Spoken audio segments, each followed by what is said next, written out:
દીકરીના પટ્ટા માર્યા છે, પટ્ટા મને મારવા જોઈએ અને ગુજરાતમાં આત્મા જાગવો જોઈએ.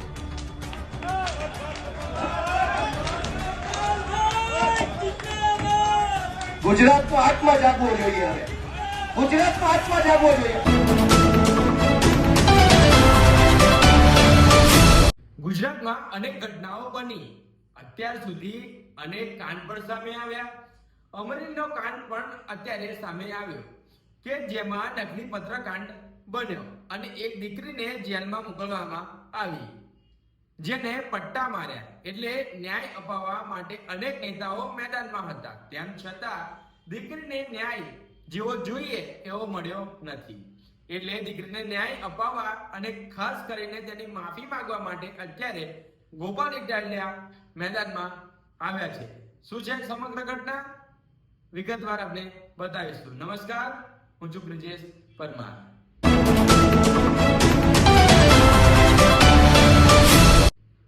અત્યાર સુધી ગુજરાતમાં આપણે એવી કેટલીક ઘટનાઓ બની છે કે જેમાં કેટલીક દીકરીઓને ન્યાય નથી મળ્યો.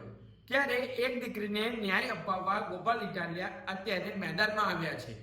સુરતની અંદર એક જનસભાનું આયોજન હતું અને આ જાહેર સભામાં ગોપાલ ઇટાલિયાએ પાટીદાર સમાજ અને તમામ દીકરીઓની માફી માંગી છે.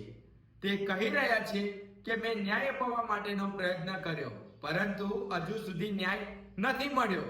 તે તમામ મને માફ કરી દે. અને અમરેલીની જે પાયલ ગોટી છે તે કહી રહી છે કે પોલીસે તેને 6 પટ્ટા માર્યા છે. એટલે કે ગોપાલ ઇટાલિયાએ તેવું કહી રહ્યા છે કે આ દીકરીને 6 પટ્ટા ખાધા છે અને હું તેને ન્યાય નથી અપાવી શક્યો, માટે હું પણ જાહેરમાં મારી જાતને પટ્ટા મારું છું. જે રીતે ગોપાલ ઇટાલિયા અત્યારે ચર્ચામાં છે, જે અત્યારે આ કુતૂહલ સર્જાયું છે કે ગોપાલ ઇટાલિયા આ શું કરી રહ્યા છે, તે પણ એક વિષય છે. સૌથી પહેલા ગોપાલ ઇટાલિયાને સાંભળીએ કે તેઓએ આ પટ્ટા બાબતે શું કહ્યું, દરેક સમાજની દીકરીઓને તેમને શું કહ્યું. તમે એક નિર્દોષ દીકરીને પટ્ટા માર્યા છે. અનેક ઘટનાઓમાં ન્યાય નથી અપાવી શક્યા ભાજપ વાળા. અમે લડ્યા, અમે ન્યાય નથી અપાવી શક્યા.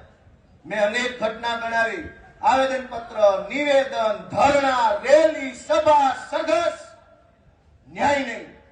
ઘટના ચાહે બળાત્કારની હોય, ઘટના ચાહે લૂંટની હોય, ઘટના ચાહે મારામારીની હોય, વ્યાજ માફિયાના ત્રાસથી દવા પી જાય, લોકો આત્મહત્યા કરી જાય, ઘટના ચાહે કોઈ પણ હોય, ન્યાય નથી મળતો.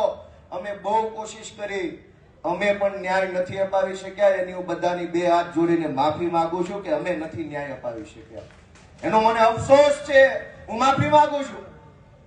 અને આ અમરેલીની દીકરીને જે પટ્ટા માર્યા છે, હું એમ માનું છું કે હવે ગુજરાતની સભા સુરતમાં ભલે હોય, આ સંબોધન આખા ગુજરાતને છે મારું. હજુ આપણો આત્મા નહીં જાગે તો કેદી જાગશે? આપણો આત્મા જાગી જવો જોઈએ કે આ શું તમાશો હાલે છે, આ કેવી રીતે હાલે? ગુંડાઓ, બુટલેગરો, માફિયાઓ, તોડબાજો, ડ્રગ્સ વાળા, દારૂ વાળા, રેતી વાળા બેફામ ફરે અને નિર્દોષ માણસને પોલીસ સ્ટેશનમાં મારે છે. અમે રજૂઆત લઈને જઈએ તો અમારા ઉપર FIR. એટલે મેં નક્કી કર્યું છે કે ગુજરાતનો આત્મા જગાડવાનો છે દોસ્તો. અને મેં નક્કી કર્યું છે કે અમે ન્યાય નથી અપાવી શક્યા દીકરીને. અને એટલે દીકરીને જે પોલીસે પટ્ટા માર્યા છે, એ પટ્ટા આજે હું ખાઈશ જાહેરમાં. અને મેં નક્કી કર્યું છે કે આ દીકરીના પટ્ટા માર્યા છે, પટ્ટા મને મળવા જોઈએ અને ગુજરાતનો આત્મા જાગવો જોઈએ.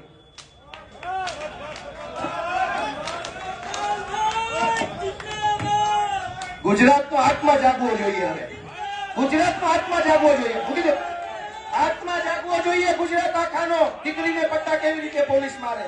મૂકી દો. ગુજરાતનો દોસ્તો આત્મા જાગવો જોઈએ. આત્માની અંદર લાગવું જોઈએ. દીકરીને પોલીસ કેવી રીતે પટ્ટા મારી શકે દોસ્તો? આ સજા મને મળવી જોઈએ. આ સજા મને મળવી જોઈએ. જેને જેને દીકરીઓ, ગુજરાત આખાની દીકરીઓ પર અત્યાચાર કર્યા, સજા મને મળવી જોઈએ. દોસ્તો, અમે ન્યાય નથી અપાવી શક્યા, એનો મને અફસોસ થાય છે. અમે ન્યાય નથી અપાવી શક્યા. દોસ્તો, હું ગુજરાતનો આત્મા જગાડવા માંગુ છું. કોઈ અમને જિંદગીભર મત ન આપતા, અમને હરાવી દેજો. પણ દીકરીઓને ન્યાય અપાવવા માટે તમારા હાથમાં જગાડો, તમારા હાથમાં જગાડો. અમને આખી જિંદગી મત ન દેતા, હરાવી દેજો. દીકરીને ન્યાય અપાવશો કે નહીં અપાવો? અમે મહાન નથી, કાલ મરી જઈશું. આ પાર્ટી ખતમ થઈ જાય, દીકરીઓની ઇજ્જત કોણ કરશે? અને આ એક દીકરીનો સવાલ નથી. ઝઘડિયામાં બળાત્કાર થયો, જસદણમાં બળાત્કાર થયો, દાહોદમાં બળાત્કાર, ચારો તરફ બળાત્કાર થાય છે. અને આ સમગ્ર ઘટના બાબતે આપ શું વિચારો છો તે પણ કોમેન્ટમાં જરૂરથી જણાવશો.